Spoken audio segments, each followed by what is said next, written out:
자, 여러분 안녕하세요. 이번 시간은 우리 국어 2학기 2단원 지식이나 경험을 활용해요. 네 번째 시간이 되겠습니다. 그래서 이번 시간에는 체험한 일을 떠올리며 감상이 드러나는 글쓰기 첫 번째 시간이 되겠습니다. 이제 글쓰기입니다. 글쓰기. 근데 체험한 일을 떠올리며 감상이 드러나야 돼요.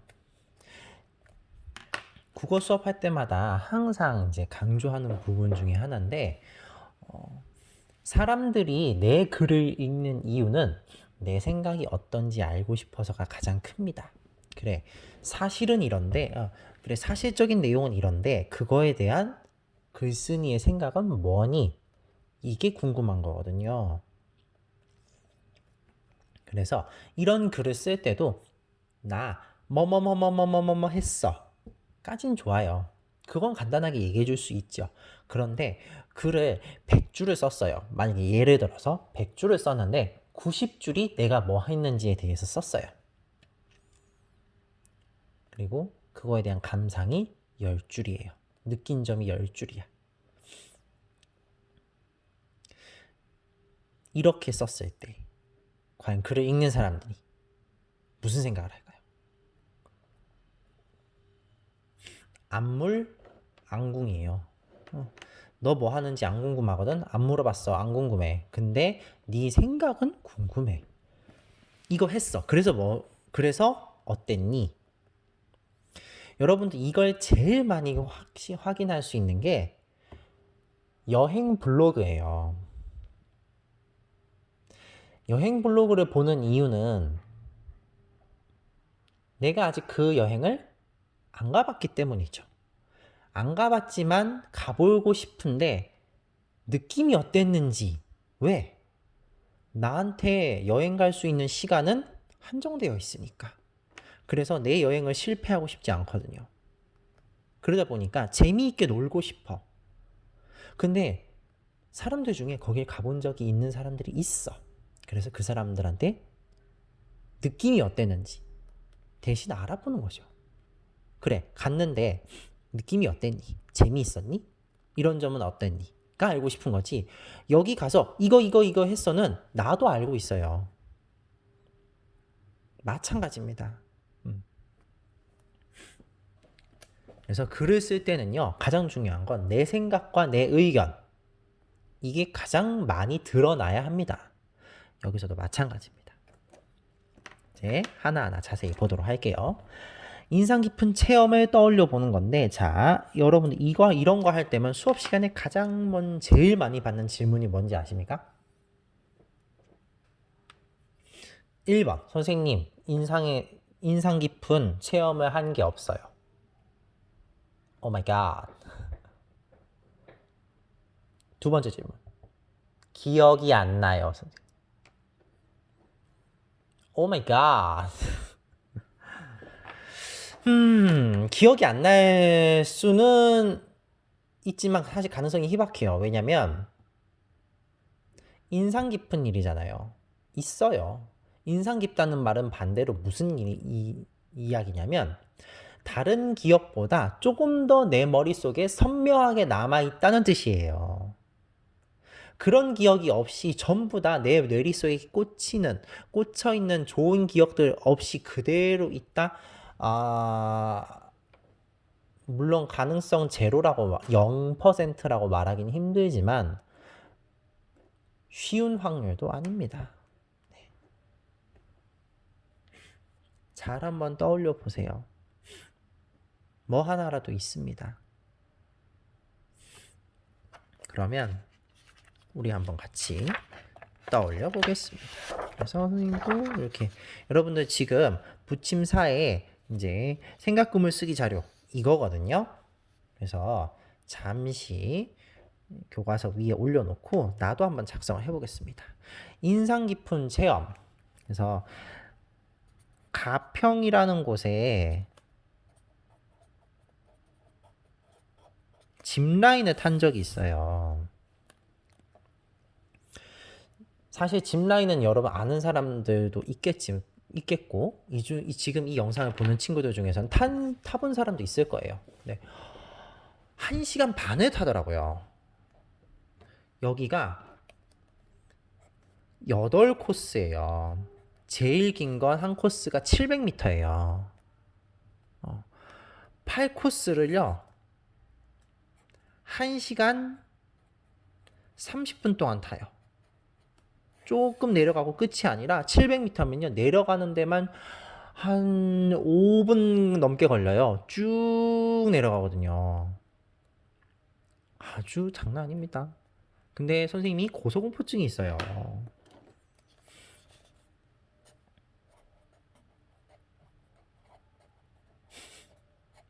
근데도 어찌저찌 탔습니다.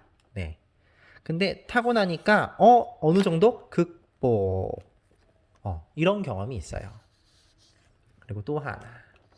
이거는 얼마 안 돼요. 경험한 지 얼마 안 돼요. 한 2년? 2년 전. 그리고 또 하나는 선생님의 첫 요리.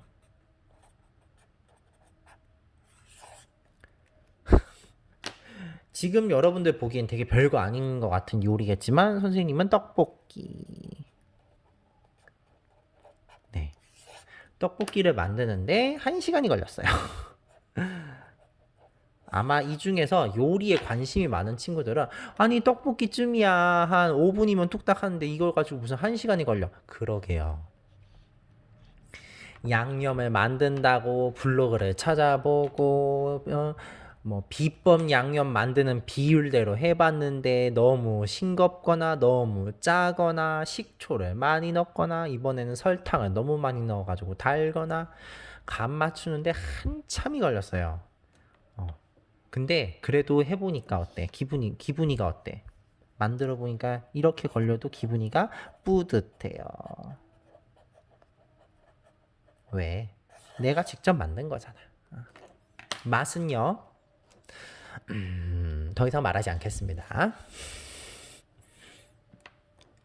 자, 그리고 또 뭐 있을까요? 아마 친구들 중에서는 이거 얘기 많이 할 거예요. 게임. 게임에서 내가 엄청난 성적을 거두었어. 그럴 수 있습니다. 그리고 또 인상 깊은 체험 중에 또 그렇지. 되게 멋진 음식점. 인테리어도 너무 예쁘고 멋있게 해놨어. 내가 이런 곳에 가본 적이 없는데 너무 화려한 곳이야. 이럴 수도 있어요. 그리고 뭐 이런 것도 있죠. 선생님 엄청 좋아하는 곳인데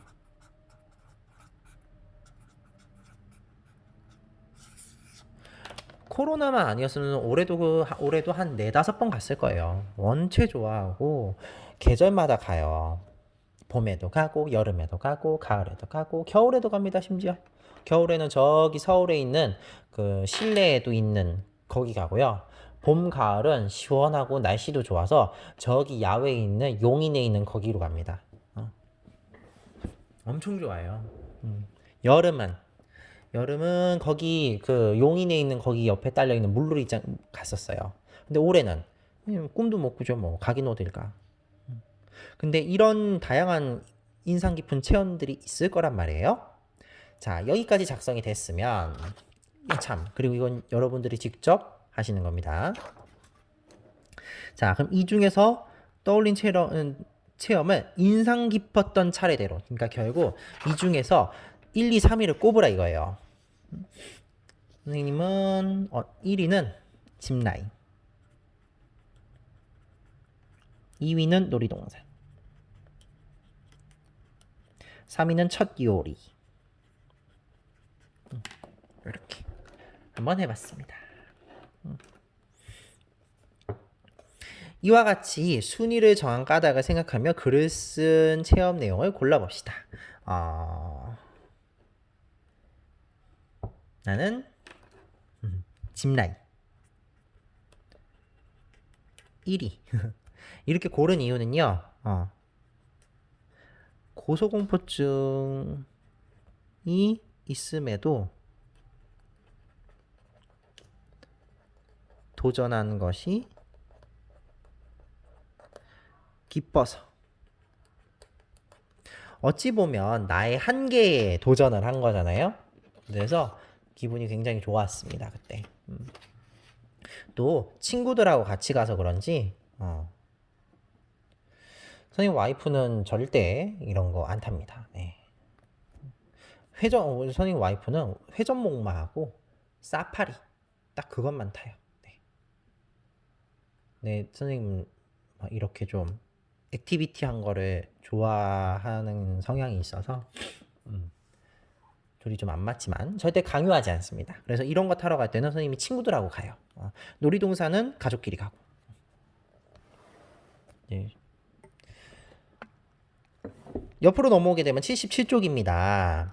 그래서 체험한 일을 글로 쓰기 전에 친구들과 이야기를 나눠볼 건데요. 여러분들이 한 거를 이제 정리를 해볼 건데, 자, 이번에 부침자료 5인데요. 이거예요, 이거. 자, 이거를 한번 살짝 접어서 뜯으면 잘 뜯어집니다. 접고 뜯어주면요 안 찢어지고 깔끔하게 뜯어집니다. 자, 그러면 이제 기억에 남는 일은 여기 짚 라인이 되겠죠. 선생님 같은 경우에는 여러분들은 다르게 쓰겠지만, 자, 보고 들은 거 사실 보고 들은 거 중에서는 어디서 봤냐면 이제 인터넷 영상 나도 찾아봤지. 높이가 어느 정도 되고 길이가 어느 정도 되는지. 그래서 높이 봤고요. 길이도 찾아봤어요. 이런 것들을 봤는데 새롭게 안 거 이제 체험을 해봤잖아요. 체험을 해봤을 때 새롭게 안 거. 내가 생각한 것 이상으로 빠르다. 뭐 이런 내용이 들어갈 수 있고요. 생각이나 느낌. 무섭기도 했지만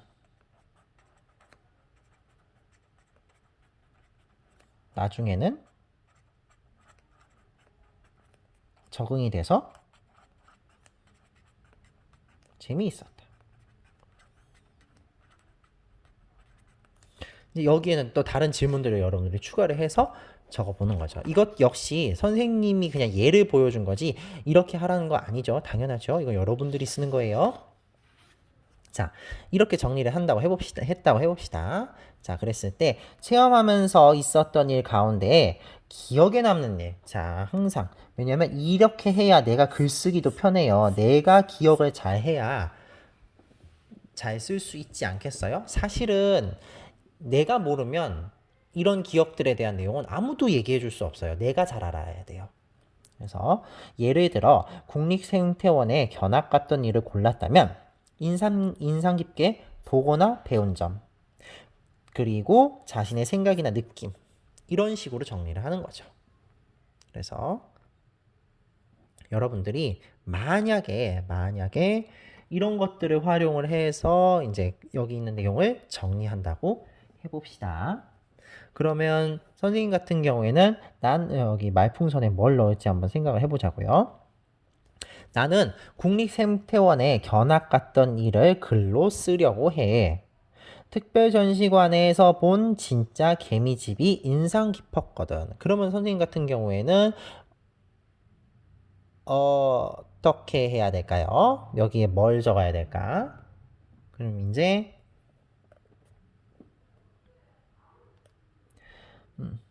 나는 짚라인을 탄 경험에 대해서 쓸 거야. 이렇게 진행이 되겠죠. 그리고 친구들의 이야기를 들으며 궁금한 내용이나 흥미로운 내용을 물어보고 더 떠오르는 내용을 자유롭게 써보세요. 만약에 이랬을 때 미술관에서 좋아하는 작가의 작품을 직접 봤을 때 그 느낌, 그렇죠. 그러면 우리도 이제 그런 걸 생각해 보자 이거죠. 그럼 만약에 이걸 활용해서 쓴다면 높은 곳에 올라갔을 때 그 느낌은 어땠어? 이런 질문들을요, 원래는 친구들하고 주고받는 거지만 스스로한테 해보는 것도 도움이 많이 돼요. 그러면, 맞아, 내가 이때 이랬었지 하고 떠오르기가 쉽거든요. 이런 감정들, 그때의 그 느낌을 떠올려서 글에 써준다면 여러분들 글이 훨씬 더 흥미있게 다른 사람들에게 읽혀질 수 있어요. 그래서 이번 시간에는 여러분들 여러 가지 내용을 좀 보긴 했지만 가장 중요한 건 체험한 일을 떠올리며 감상이 드러나는 글쓰기 첫 번째 시간에서 나한테 인상 깊었던 체험이 무엇인지 그 중에서 한 가지를 골라서 이제 글을 어떤 내용으로 쓸 것인지인데 이제 계획을 잡는 거예요. 아직 쓰는 건 아니고. 근데 그때의 느낌을 어떻게 다시 떠올릴지 서로 질문을 주고받으면서 그때 이랬었지. 그때 어땠더라? 이런 식으로 질문을 주고받으면서 그때 경험했던 일을 떠올려 보는 것까지 했습니다. 그래서 다음 시간에는 78, 79쪽. 그래서 실제로 이렇게 글을 쓰는 방법을 알아보고 그 다음 시간에는 실제로 써보는 것까지. 그래서 총 3시간이거든요. 그래서 다음 시간에는 글 쓰는 방법을 알아보도록 하겠습니다.